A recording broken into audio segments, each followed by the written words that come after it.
Goejoen, het is 3 december, de dag dat bekend wordt dat meer dan de helft van de stappende jongeren worden een ecstasy-pil slikt. Allemaal geen flikker. Piet Paulusma van Sinterklaas Joen is zwieren storm verzaaid.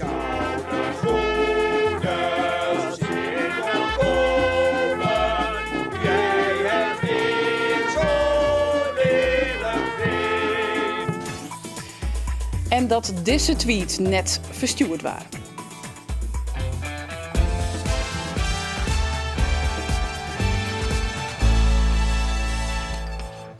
Goejoen en welkom bij Biens. Wat je aanstoot de slag om de meubelboulevards. Wordt Kapinga alleengeheerser. En Bert Wassenaar is de gast. Nieuwe voorzitter van het Koninklijk Friesk Hienstenstamboek. Maar de stalmaster van het Koningshuis. Want dat is Rick, zullen we het hebben over de toekomst van het Friesk Hinder. En waar bin de reetrijdprijzen van Ulbe van Diek? Hij won de koninklijke pendule in een legendarische wedstrijd in Ljouwert. En hij moet zijn hebben van, als ik dit ooit verkeepje zal, uit jeugdmoedige omstandigheden, dan zal dit het laatste wezen wat ik ooit verkeepje zal. En hoe profetisch wie dat? Voor Bert Wassenaar draait een grutpad van Silibben om hinders. Zij is er al jaren stalmaster van het Koningshuis en de nieuwe voorzitter van het Friesk Hienstenstamboek. Dat ook al meer 134 jaar bestaat. Nou, Wassenaar, welkom in de studio. Dankjewel. We zullen aanstaan over de toekomst van dat Frieske hinder. Maar eerst, wat doe je krijg als je stalmaster binnen? Ja, als stalmeester ben je verantwoordelijk voor al het vervoer van de koninklijke familie en de mensen die werken bij het Chinees Koninklijk Huis. En dat is in de breedste zin. Dat we vroeger natuurlijk vanaf 1815 alleen nog maar hinders en rietuigen. Want zo oud in die functie? Zo oud is, bestiet het Koninklijk Staldepartement. Maar dat giet nou ook over auto's en vliegtuigen en helikopters. Dus het is heel breed. Maar ik nog steeds hinders, zoals op Prinsjesdag. Ja, heb je eigenlijk prachtige fragmenten van. Maar eerst laten we even zien hoe het er in de koninklijke stal om gaat. Want Skofkelien al zochten we je op. En de Frieske hinders, als die binnenkomen, die horen ik hun eigen namen. Want die ben zo typisch vaak verbonden met het hinder. Dat ben vaak, voor de meeste Friese hinders heb ik gewoon Friese namen. Dat is net overal zo, maar de meesten wel. Bij de orenhinders die binnenkomen hier, van de KWPN'ers, die krijgen eigenlijk altijd een namen hier op Nij. En zo bouwen we dat op.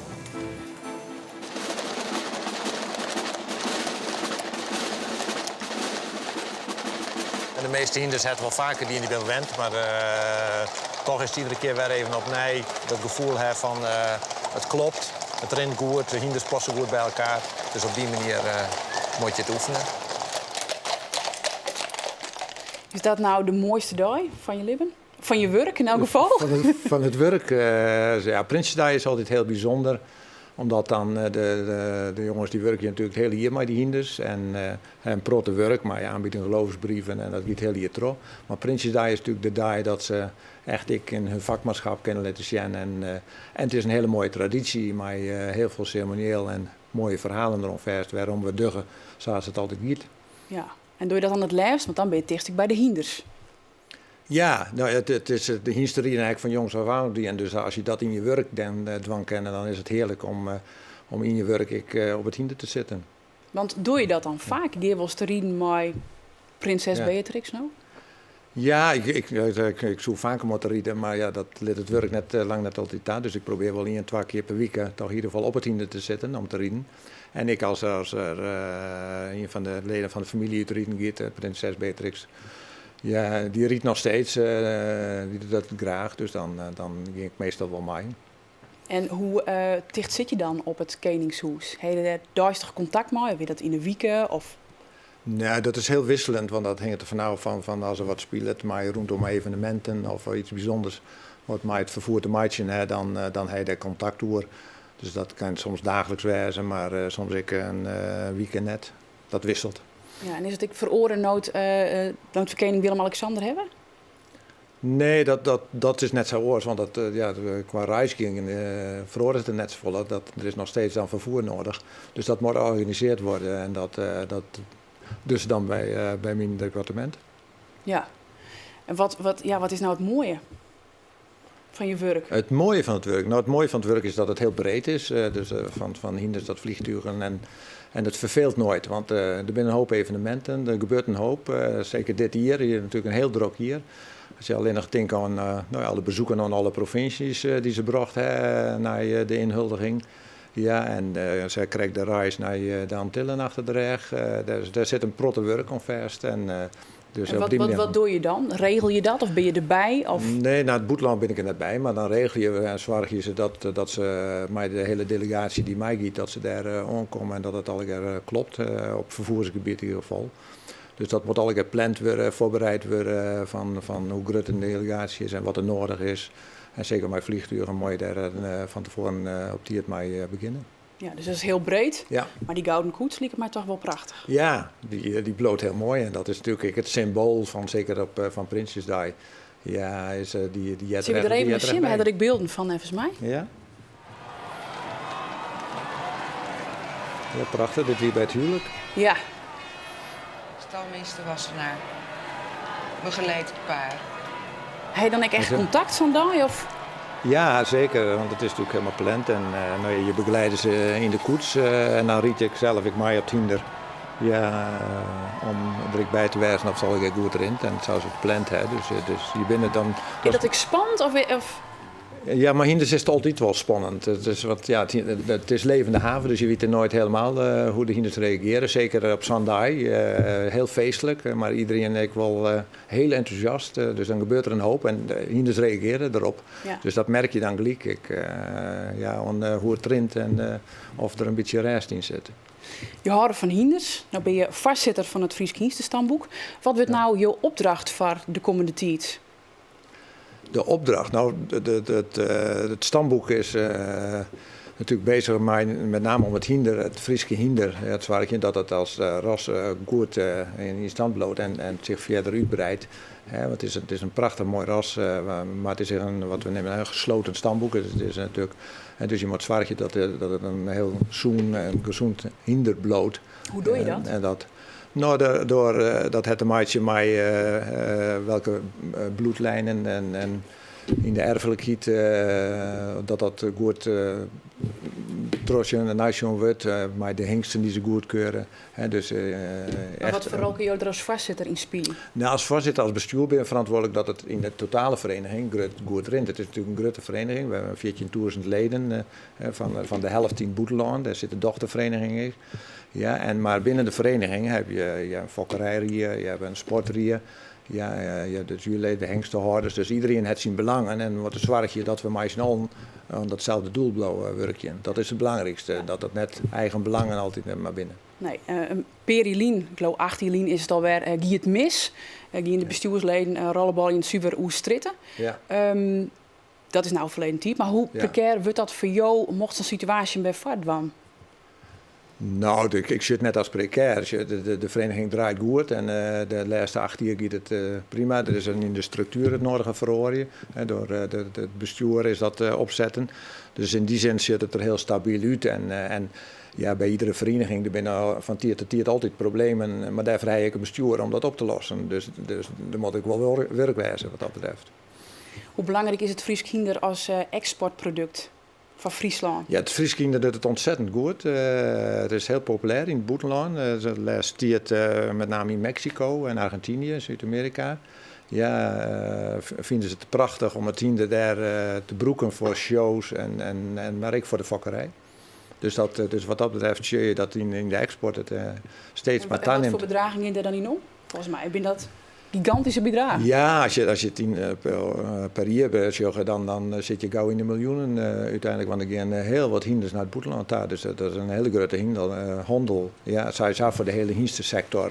Dus niet alleen voor de Friese hinders, maar ook voor de andere stamboeken is het absoluut een hele grote exportproduct voor Nederland. Ziet de toekomst er goed uit voor het Friese hinder? Ja, absoluut. Ik ben ervan overtuigd dat dat zeker in het buitenland alleen maar aanneemt. Dus, en dat is wel goed voor de fokkers hier in Friesland en in Nederland. Ja, om te zorgen dat het op die manier een goede onwas is van hinders. Ja. En dan komt hier een feestje. En dan komt hier een feestje, begin januari. In 11 januari hebben we de jaarlijkse hengstenkeuring. Maar omdat het 134 jaar is, wat je al zei, heb ik een jubileumshow. Een prachtige show. Vaderpaard, heb je er al wat voor Sjoen? Ik heb er nog net echt de beelden van Sjoen, maar ik heb het programma Sjoen hoe het in elkaar komt te zitten. Het is net alleen nog voor publiek. Het is breder, het is echt een spektakel. We kunnen er even een fragment van Sjoen litten. Dus misschien is wel leuk voor jou. Ja. Monique Laverman. Het meest spannende is om zijn aandacht eigenlijk te houden tijdens het lied. Je wil een soort spanning opbouwen. Van naar elkaar rennen en weer wacht zien. En weer naar elkaar en een soort spanning. Nou ja, dat is het moeilijkste. Ik ben bij daar, zat dicht van taal en van verstaan. Te gaan dit verliep en tranen mingen. Ja, beelden van de repetitie. Ja, mooi hè? Mooi, je ziet al die spanning tussen Nienke en dan het hinder. Je ziet al die eren gelijk van er gebeurt wat. Ja, en er gebeurt wat. Dat viel je super al wie een beeld van de repetitie. Maar het mooie is dat ik voor dit hier ik volle breder maak is. Het is echt bijna theaterstuk. Het is zeker theater. Dus nee, dat... Tieren dank voor je komst, Wassenaar. En alvast een heel goed jubileum hier te wensen. Dank u wel. Ja, we hebben jouw hulp nodig. Tresor wil graag cold case zaken oplossen. Het Provinciaal Archief zit vol mooie verhalen, maar er missen hier en daar zaken. Jong omdenken voor de prijzen van Ulbe van Dijk. Hij woont op het ijs van de Prinsentuin in Ljouwert. Al januari 1864 een koninklijke pendule.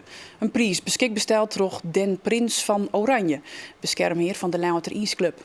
Maar wat die nou is?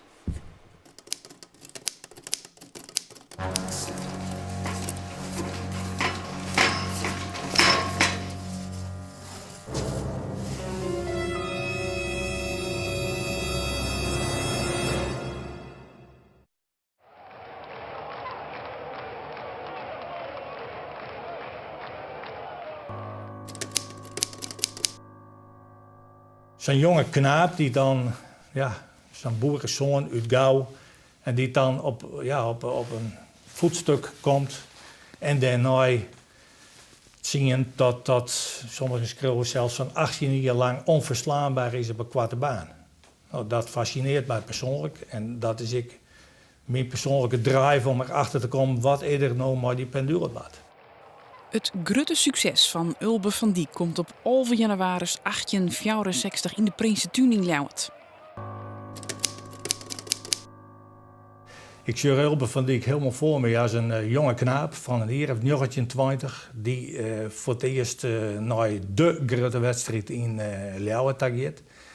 Ik zie hem dan voor me dat hij zijn reden zonder bent in Gouw, werd er wennet. Dan misschien over de zwetten naar Ljouwert rijdt.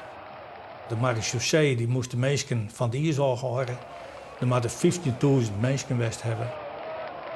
Hij hoorde ik net één keer een beslissende derde rit te rijden. Hij won alle keren strijd in twee wedstrijden.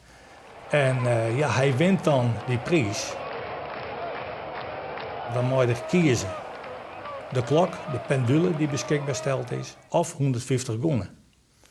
En dan kiest er de klok. En hij moet zijn hebben van, als ik dit ooit verkepen zal, uit jermoedige omstandigheden, dan zal dit het laatste wezen wat ik ooit verkepen zal. Ulbe wordt riek. In de winter van 1864 verzinnen er in 10 dagen tijd 600 goenen. Een kapitaal als je bedenkt dat het salaris van een squalmaster in die tijd op 400 goenen zit. Maar dan rekt het er in financieel zwier waar. Troch de landbouwcrisis. Die kost een soort boeren uit die tijd. Troch de veepest rekt het er vee kwiet. En hij had een begruttelijke huishouding met alve been. Langom let eindigde er als arbeider in Dronriep. Hoe dan ik in 1891 dan besluit om uit jermoede al zijn belangrijkste prijzen om die via een loterij te gelden te maken. Een verlotting, maar dan alleen nog onder de bestuurders van de ijsverenigings. Die hebben wel zinten. En boven dat hoeft het grote publiek dan ik net te witten van zijn persoonlijk verlies. Een Age Hielke Tromp, uit de bekende familie Tromp, die ziet in de verzekeringsmaatschappij wat zijn. En we hebben wel navraagdingen bij die familie, maar ja, we komen er net uit waar die prijs nou van deze man tenslotte het landen komen is.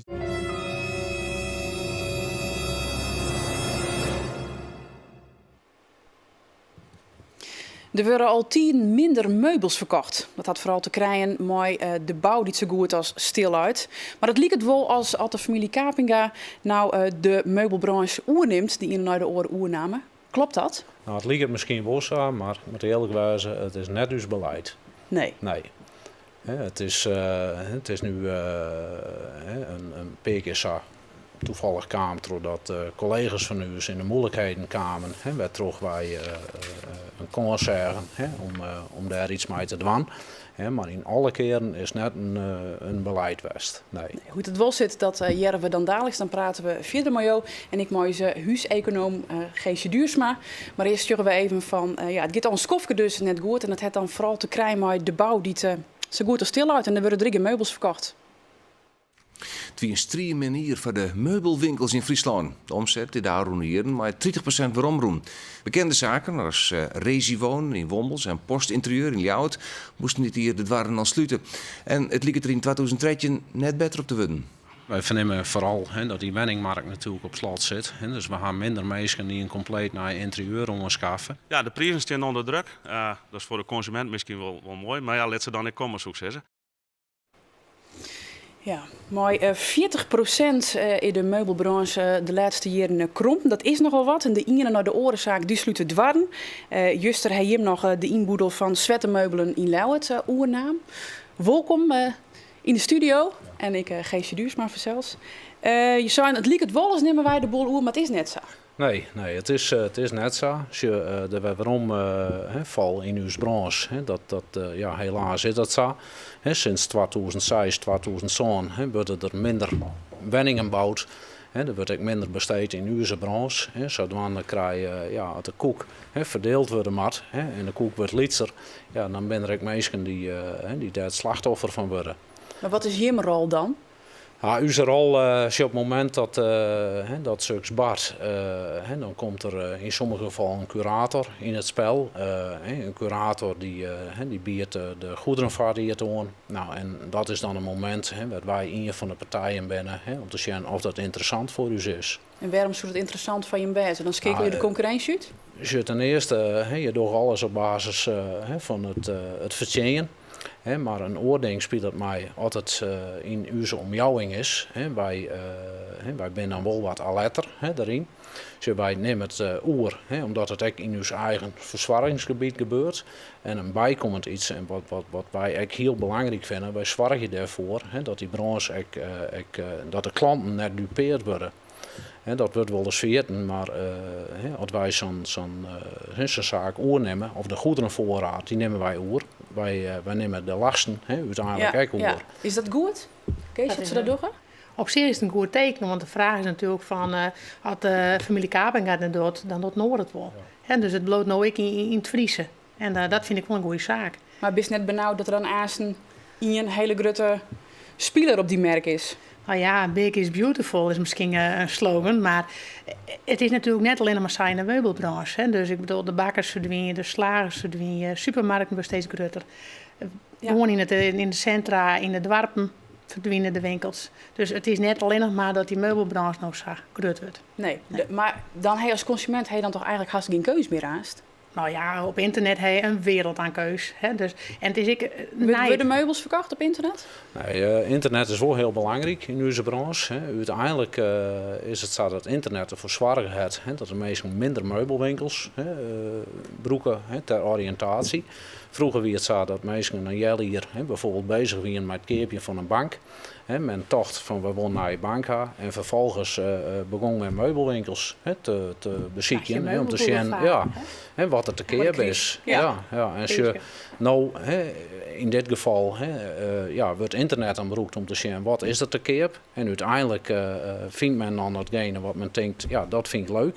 Dan zult men werking dat krijgen. Want mensen willen toch altijd het meubel ervaren. Hoe zit het? Is het echt zo mooi als op internet lijkt? Ja, en het had ervoor zorgen dat mensen geen 6 winkels meer bezieken, maar misschien nog 12 draaien. Dus je matte wel grutter worden om te oerlibben. Ja, wij moeten keus bieden. En het is een kostaspect natuurlijk. En de omzet van per vierkante meter is in de meubelbranche natuurlijk hartstikke leeg in verhouding tot andere winkels. Ja.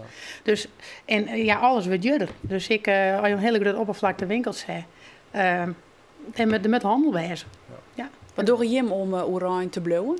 Nou, als je een feit is dat er minder in onze branche besteed wordt. Ja, nou, uiteindelijk. Dus dan wat oors bedenken. Ja, wij hebben op een gegeven moment zijn van misschien moeten wij op een groter gebied zijn uw klanten te vinden. Dus wij zijn op een gegeven moment begonnen om verder voort te adverteren. En tegelijkertijd ben wij onze collecties gaan we breder maken. Dus het is gewoon zo, als mensen naar je bank een eethoek of een kost nodig gaan, ja, wanneer vervang je die dingen? Hier in de 4 of 10 jaar hier, dan ga je zulks misschien een keer nodig. Dus je wil meer verzinnen, dus je wil een breder ombad. Ja, wij hadden dus uiteindelijk zijn van nou, hoe kunnen we die klant vaker bij ons krijgen? Nou, en dat had resulteerd is dat we volle meer aangebeuren te keer bieden.